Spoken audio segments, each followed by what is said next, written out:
कैसे हैं आप? ठीक हैं, उम्मीद करता हूँ खैरियत से होंगे।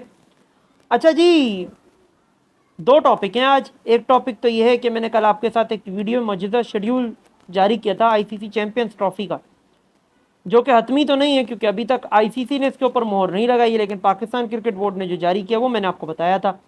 उसमें एक चीज़ मैंने आपको और बताई थी, एक था इंडिया पाकिस्तान के मैच की डेट्स और एक था वेन्यू। इसके ऊपर इंडियन मीडिया का आप रिएक्शन कह लें, रद्द अमल कह लें, पागलपन कह लें, या उनका ईगो कह लें, या उनकी अपना आप इसको समझ लें कि एक दुश्मनी कह लें, कुछ भी कह लें, कुछ भी आप कह सकते, कार्टूनी हरकत कह लें, वो निकल के सामने आ रहा है। इसके अलावा आज मोहसिन नकवी साहब आए थे, तो पाकिस्तान के दो लेजेंडरी प्लेयर्स, बहुत बड़े नाम जिनको हम लेजेंड्स में शामिल कर सकते हैं और जिनको बड़ी चाहत के साथ, बड़ा सीने से लगा के, गले से लगा के टीम के अंदर यही मोहसिन नकवी साहब लाए थे, इन्होंने ही अब उन पर बिजलियाँ गिरा दी हैं। क्या था सारा मामला, इसके ऊपर बात करेंगे। तो सबसे पहले आगाज़ करते हैं अपने पहले टॉपिक से। पहला टॉपिक हमारा है कि आपको पता होगा आईसीसी चैंपियंस ट्रॉफी 2025 पाकिस्तान में होने वाली है।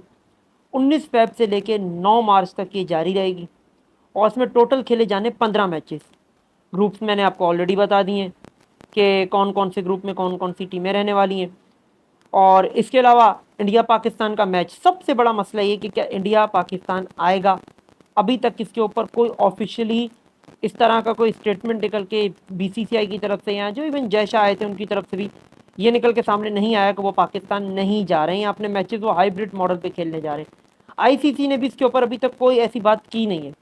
लेकिन जैसे ही ये सोशल मीडिया में चलना शुरू हुआ कि पाकिस्तान इंडिया का मैच जो है वो 1 मार्च को हो सकता है और लाहौर में खेला जा सकता है, इसके ऊपर इंडियन मीडिया शुरू हो गया और उनका रद्द-ए-अमल निकल के सामने आना शुरू हो गया कि पाकिस्तान क्रिकेट बोर्ड को इतनी जल्दी है और अपनी तरफ से पाकिस्तान क्रिकेट बोर्ड ने जो है वो शेड्यूल बनाना शुरू कर दिया है और इंडिया की टीम जो है वो नहीं जा रही। असल मेन मसला ये है कि इंडियन मीडिया जो है वो हमेशा एंटी पाकिस्तान पे काम करता रहा है और हमेशा से एंटी पाकिस्तान पे उन्होंने काम किया है, चाहे वो क्रिकेट में हो, चाहे वो सियासी मामला हो, कुछ भी हो, लेकिन उनको एंटी पाकिस्तान चलाना है क्योंकि उनके यहाँ जो बिकता है वही वो दिखाते हैं, उनके यही चलता है। आप उनकी मीडिया खोल के देखेंगे ऐसा लगेगा आपको उनकी मीडिया नहीं पाकिस्तान की मीडिया है, उनकी मीडिया पे सिर्फ पाकिस्तान चलता है। तो उन्होंने वावेला शुरू कर दिया। अब उनको डर ये खा रहा है कि अगर पहली तो चीज़ ये कि बीसीसीआई ने इनकार कर दिया इंडियन टीम को भेजने से, तो हो सकता है आईसीसी इसके ऊपर एक्शन ले, और अगर बीसीसीआई इसको मना करता है तो ये कहानी बीसीसीआई के गले आगे जाके पड़ सकती है, क्योंकि जो 2026 का टी20 में होने वाला वर्ल्ड कप है वो शेड्यूल है श्रीलंका और इंडिया में, जो आधे से ज़्यादा इंडिया में खेला जाना है। तो फिर पाकिस्तान भी यही मौक़िफ़ सामने लेके जाएगा कि हम भी नहीं जा सकते, हमें भी सिक्योरिटी कंसल्ट है, हमारी भी गवर्नमेंट हमें इजाज़त नहीं दे रही है, सियासी मामला ख़राब हैं। तो फिर इस तरह जो आईसीसी का जो सबसे ज़्यादा पैसा कमाने वाला मैच है इंडिया पाकिस्तान का मैच, वो घाटे में पड़ जाएगा, क्योंकि इस चैंपियंस ट्रॉफी में फिर अगर इंडिया नहीं आता तो जाहिर सी बात है कोई और टीम उनको रिप्लेस कर लेगी। तो इंडिया पाकिस्तान का मैच तो जो है वो आपको पता ही है कि तेल लेने चला जाएगा, धुल जाएगा। और अगर यही 2026 के वर्ल्ड कप में हो जाता है, आईसीसी का जो टी20 का, उसमें भी इंडिया पाकिस्तान का मैच आप समझ लीजिए पानी में चला जाएगा। तो अब आईसीसी ऐसा तो चाहेगा नहीं कि जिस मैच से वो आए दिन पैसे कमा रहा है और जिस मैच से वो सारे वर्ल्ड कप का या समझिए सारे टूर्नामेंट्स का एक मैच से वो पैसा निकालते, तो चाहेगा नहीं कि ये मैच पानी में जाए।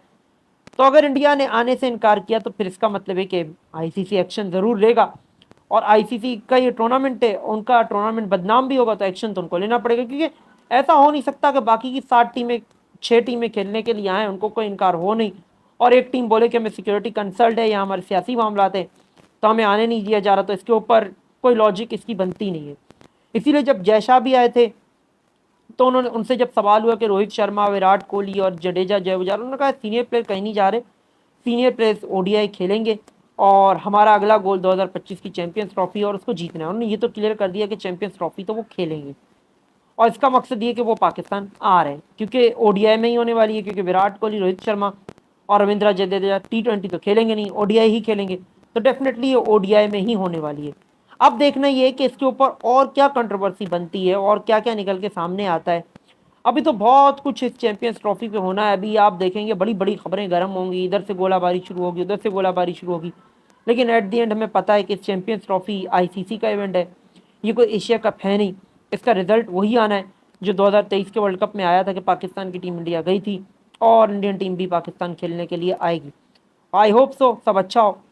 अच्छा जी, इसके अलावा आगे बढ़े। आज मोहसिन नकवी साहब आए थे और उन्होंने मीडिया से बातें की, जिसके अंदर उन्होंने पहले तो ये बात की कि अगर मैं नज़र उठा के देखूं तो मुझे सिर्फ प्रॉब्लम्स ही प्रॉब्लम नज़र आती हैं।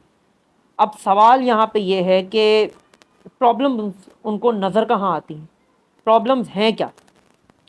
आप जिन प्लेयर्स को लेके आए थे वो प्लेयर्स ने परफॉर्म किया नहीं। वो कहते हैं कि अब उन प्लेयर्स को खिलाया जाएगा जो डोमेस्टिक खेलेंगे, यानी जो डोमेस्टिक सीजन खेलेंगे, डोमेस्टिक क्रिकेट खेलेंगे, वही सिलेक्शन के लिए अपने आप को यहाँ पे अहल करार दे सकते हैं, वही सिलेक्शन के लिए अपना नाम दे सकते हैं और वही सिलेक्शन कमेटी के रिडार में भी होंगे। अच्छा चलें, ये तो उन्होंने बोल दिया कि डोमेस्टिक। अब मेरा सवाल ये, साइम अयूब के डोमेस्टिक खेल के नहीं आए, आजम खान डोमेस्टिक खेल के नहीं आए, डोमेस्टिक के ही प्लेयर्स थे ना आपके ये। पीएसएल भी खेली, डोमेस्टिक भी खेली और साइम अयूब ने भी डोमेस्टिक खेली और अच्छा परफॉर्म भी किया। दूसरी तरफ आपके डोमेस्टिक में प्लेयर हैं, बहुत सारे प्लेयर्स हैं, हुरैरा है, ठीक है, इसके अलावा आपके नसीम शाह के भाई हैं, उनैन शाह हैं, इसके अलावा आपके जो साहबजादा फरहान, तीनों टूर्नामेंट्स में जो तीनों कप थे यहाँ की, 4 डे क्रिकेट और ये आपकी ओडीआई और इसके अलावा आपकी T20, तीनों नेशनल कप में उन्होंने टॉप किया। आप उनको नहीं लाए, आप साइम अयूब को लेके आए, लेकिन साइम अयूब फ्लॉप हो गए। चलें, अगर आप डोमेस्टिक प्लेयर्स को लेके भी आते तो ये इशारा आपका था किसकी तरफ? साइम अयूब और आजम खान की तरफ तो हो नहीं सकता क्योंकि वो तो डोमेस्टिक खेलते ही हैं। ये इशारा था सीधा सीधा आमिर और इमाद वसीम की तरफ, मोहम्मद आमिर और इमाद वसीम, क्योंकि ये दो प्लेयर्स ऐसे हैं जो डोमेस्टिक खेलना पसंद ही नहीं करते, क्योंकि ये लीग प्लेयर्स हैं, ये लीग के किंग हैं, लीग्स खेलना ज़्यादा पसंद करते हैं, पैसा इनको ज़्यादा प्यारा है। और वो आमिर हमें 2010 के स्कैंडल में बता ही चुके कि पैसा उनके लिए कितनी वैल्यू रखता है। इसके अलावा जब डोमेस्टिक सर्कल खेलने को कहा गया था इमाद वसीम को, तो उन्होंने इनकार कर दिया था और उन्होंने जाके कैरेबियन प्रीमियर लीग खेलना जो है वो अपनी ज़्यादा उसको तरजीह दी। इसके अलावा वो जाके इंग्लिश काउंटी खेलते रहे, लेकिन उन्होंने डोमेस्टिक नहीं खेला, जिसकी वजह से उनको 2023 के वर्ल्ड कप में भी शामिल नहीं किया गया। उसके बाद बाबर आजम के ऊपर, सिलेक्शन कमेटी के ऊपर इतना क्रिटिसिज्म किया गया कि जिसकी कोई इंतहा नहीं। जैसे ये आ जाएंगे तो पता नहीं क्या उखाड़ के रख देंगे, और फिर उनको बड़ी चाहत के साथ बाद में फिर वहाब रियाज साहब और ये आपके जो मोहसिन नकवी साहब बड़ी चाहत के साथ लेके आए इन दोनों प्लेयर्स को, रिटायरमेंट वापस ली। लेकिन सब ने देखा कि टीम में फिर उसके बाद क्या हुआ, टीम में ग्रुपिंग का माहौल बन गया, क्योंकि बाबर आजम के और हक में ये प्लेयर्स कभी भी थे ही नहीं, कभी भी नहीं थे। रिसेंट आप इनके इंटरव्यू भी उठा के देख लें तो ये हमेशा बाबर आजम के ख़िलाफ़ ही बोलते हुए नज़र आए और तनकीद करते हुए नज़र आए, क्रिटिसिज्म करते हुए नज़र आए। और जब ये टीम के अंदर आए तो इनका पूरा ये सोच के आए थे कि शायद शाहीन शाह अफरीदी कप्तान होंगे, लेकिन इनके ऊपर बम तब गिरा, बिजली तब गिरी जब बाबर आजम को कप्तानी दे दी गई शाहीन शाह अफरीदी से लेके। तो इन्होंने ग्रुपिंग शुरू कर दी और सबको ही पता है कि क्या हुआ वर्ल्ड कप में, मुझे दोहराने की ज़रूरत नहीं है। वो चाहे आमिर का ओवर हो या फिर चाहे वो इंडिया के खिलाफ इमाद वसीम की बैटिंग हो, सबने देखा टीम के अंदर। और फिर यही कुछ गैरी क्रिस्टन ने भी रिपोर्ट किया कि टीम के सीनियर प्लेयर्स के अंदर, इस टीम के अंदर यूनिटी नहीं है। यूनिटी से क्या मुराद थी, कौन से प्लेयर्स में यूनिटी नहीं है? सीधी सीधी सी बात है। अभी मोहम्मद रिजवान भी आए थे, उन्होंने भी आके जब उनसे प्रेस कॉन्फ्रेंस थी तो उन्होंने भी ये कहा कि सर्जरी होनी चाहिए और देखना चाहिए कि हम क्यों हारे और क्यों हमने जो है वो हमारा वर्ल्ड कप में ये हाल हुआ। और अगर सर्जरी होती और अगर सर्जरी नहीं करते तो अपनी सीट के साथ इंसाफ नहीं करेंगे चीफ पीसीपी चेयरमैन। बहुत सारे लोगों ने इसके ऊपर ये कहा कि मोहम्मद रिजवान ये कहना चाह रहे हैं कि बाबर आजम के खिलाफ जो है वो इंक्वायरी की जाए, बाबर आजम को हटाया जाए और मुझे कप्तान बने। जबकि इसका दूसरा पहलू भी हो सकता है। दूसरा पहलू इसका ये है कि उनका सीधा सीधा इशारा हो सकता है मोहम्मद आमिर और इमाद वसीम की तरफ के सर्जरी की जाए, पता किया जाए कि कौन से वो प्लेयर्स थे जिन्होंने टीम के अंदर ग्रुपिंग की। तो यही दो प्लेयर्स हैं जिन्होंने ग्रुपिंग की। अब जाहिर सी बात है, अब अगर ऐसा होता है कि डोमेस्टिक खेलने को कहा जाता है तो ये दो प्लेयर्स तो डेफिनेटली फिर से वही करेंगे, रिटायरमेंट देंगे। और मैं इस पर शुक्र अदा करूँगा खुदा का, अगर ये रिटायरमेंट देकर टीम से चले जाते हैं दोनों, कि शुक्र है अल्लाह अल्लाह करके जान छूटी, गए दोनों। क्योंकि इससे ये होगा कि ग्रुपिंग ख़त्म हो जाएगी टीम में। बहुत सारे लोगों का मानना है शाहीन शाह अफरीदी की ग्रुपिंग करते हैं हारिस रूफ, लेकिन ऐसा कुछ है नहीं, इतनी ग्रुपिंग उनकी वजह से है नहीं। असल ग्रुपिंग का मुद्दा यहीं से उठता है, इन्हीं दो की वजह से ग्रुपिंग हुई है टीम के अंदर। इफ्तिखार अहमद रहेंगे नहीं। हाँ, उस्मान खान, उनका आप ये कह सकते हैं कि वो डोमेस्टिक खेल के वहाँ पे परफॉर्म करके वापस टीम के अंदर आ सकते हैं, उनके लिए इतना बड़ा मसला है नहीं। आजम खान योयो टेस्ट योयो टेस्ट करार दे दिए गए लाजमी, तो योयो टेस्ट तो आजम खान के बस की बात ही नहीं है कि वो पास कर पाए, वो रनिंग नहीं कर सकते, योयो टेस्ट क्या पास करेंगे, तो वो भी टीम में नहीं आ रहे, इसका मतलब यही है। साइम अयूब अब आपको नज़र नहीं आएंगे, और डोमेस्टिक प्लेयर्स का मतलब ये है कि अब आपको बहुत सारे प्लेयर्स डोमेस्टिक से आते हुए क्रिकेट के अंदर नजर आएंगे। और जहाँ तक रही कप्तानी की बात, तो आज जो बॉडी लैंग्वेज थी मोहसिन नकवी साहब की, उसका मकसद साफ ये है कि वो कप्तानी चेंज नहीं करना चाहते, और ये मैं आपको पहले भी बता चुका हूँ कि बाबर आजम शायद कप्तानी से ना जाएं, क्योंकि जब उनको कप्तानी पे लाया गया था तो उनको ये क्लियरेंस दी गई थी कि वर्ल्ड T20 में यानी T20 वर्ल्ड कप में जैसे भी रिजल्ट आए उनको 2025 की चैंपियंस ट्रॉफी तक कंटिन्यू किया जाएगा। सो मुझे नहीं लगता कि मोहम्मद रिजवान जहाँ पे आने वाले, हाँ ऐसा हो सकता है कि चैंपियंस ट्रॉफी के बाद शायद नतीजा बदले, लेकिन चैंपियंस ट्रॉफी तक मुझे नहीं लगता। और क्योंकि बाबर आजम ने भी कोई इसके ऊपर अभी तक ये नहीं कहा कि ऐसा होता तो बाबर आजम खुद से कह देते कि मैं कप्तानी नहीं कर रहा, क्योंकि उन्होंने जब उनको ओडीआई और वनडे की कप्तानी T20 की कप्तानी से हटाया गया तो उन्होंने टेस्ट की कप्तानी भी खुद से छोड़ दी थी। तो अगर ऐसा होता तो वो अब तक T20 और वनडे की कप्तानी छोड़ चुके होते, लेकिन उनकी तरफ से ऐसा कोई बयान सामने नहीं आया।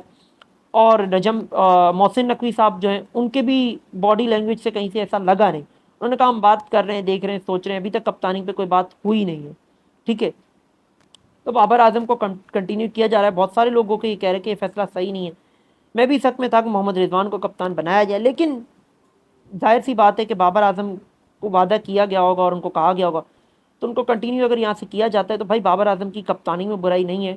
आप प्लेयर्स अच्छे दें, आप फैसले अच्छे करें, इंशाल्लाह पाकिस्तान की टीम वापस से हम उसी ट्रैक पे देखेंगे जिस ट्रैक पे आप पहले बाबर आजम की कप्तानी में देखते थे। हाँ, बाबर आजम को अपने फैसलों के ऊपर कुछ काम करना पड़ेगा, और जिस तरह के कोच गैरी क्रिस्टन और उनके साथ मौजूद हैं कोचेस, तो मुझे लगता है कि शायद ये फैसला ठीक है कि बाबर आजम को अगर कंटिन्यू किया जाता है तो बिल्कुल कंटिन्यू करना चाहिए। लेकिन उससे पहले आपको ये देखना होगा कि इस ग्रुपिंग का क्या किया जाए जो टीम के अंदर बन चुके हैं, और अगर ये दो बंदे चले जाते हैं इमाद वसीम और मोहम्मद आमिर, तो टीम की ग्रुपिंग का मर्ज ही जड़ से ख़त्म हो जाएगा।